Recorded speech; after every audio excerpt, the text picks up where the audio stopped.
Setiap kali anda berjalan atau memandu di Kuala Lumpur, anda pasti tidak akan terlepas dari terlihat bangunan kotak biru berkepala putih ini. Seperti Menara Berkembar Petronas KLCC dan Menara KL, bangunan ini cukup tinggi sehingga ia mampu dilihat dari pelbagai sudut ibu kota. Bangunan ini dikenali sebagai Exchange 106 dan ia adalah menara mercu tanda bagi hub kewangan antarabangsa baru Malaysia, Tun Razak Exchange, yang dijangka siap secara berfasa menjelang 2025.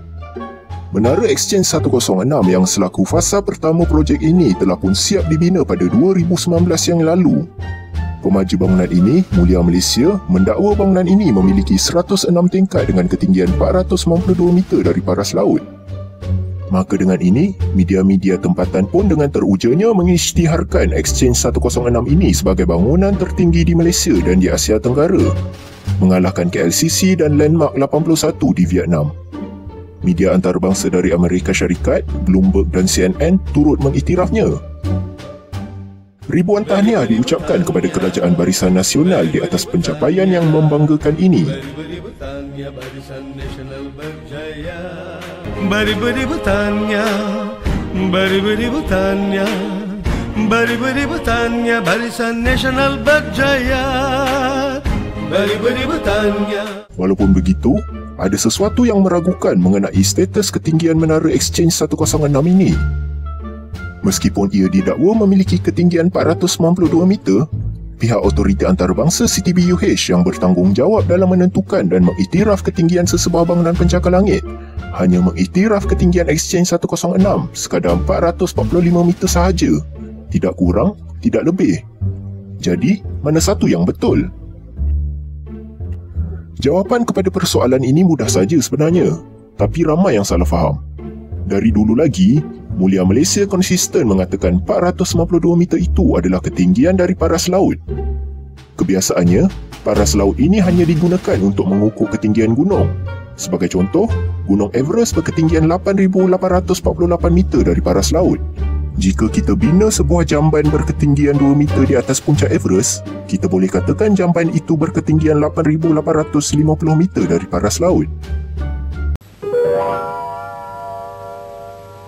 Jika begini, adakah wajar untuk mengatakan jamban ini sebagai bangunan tertinggi di dunia mengatasi Burj Khalifa? Jawapannya sudah tentu tidak. Dari segi struktur, Burj Khalifa beratus kali ganda lebih tinggi dari jamban 2 meter ini. Jadi dalam kes Exchange 106, 492 meter itu bukanlah ketinggian bangunan itu sendiri. Sebaliknya, ketinggiannya dari paras tanah atau paras jalan hanyalah 452 meter, yang mana hanya 0.1 meter lebih tinggi dari KLCC. Ini disahkan sendiri oleh pemaju pada rangkaian media sosial rasmi mereka.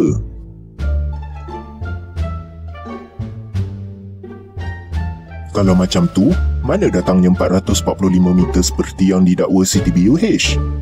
Bagi menjawab persoalan ini, kami membuat keputusan untuk bertanyakan sendiri kepada Mulia Malaysia melalui email.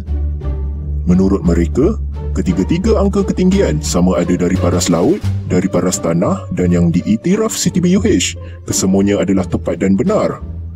CTBUH mengiktiraf ketinggian sesebuah pencakar langit berdasarkan architectural height atau dalam bahasa Melayunya ketinggian seni bina. Ketinggian seni bina ini menetapkan bahawa ketinggian diukur bermula dari paras terendah pintu masuk utama pejalan kaki hingga ke hujung puncak bangunan. Namun, puncak bangunan yang diambil kira hanyalah spire seperti yang terdapat di puncak KLCC. Antena, papan tanda, tiang bendera atau alatan teknikal lain tidak diambil kira.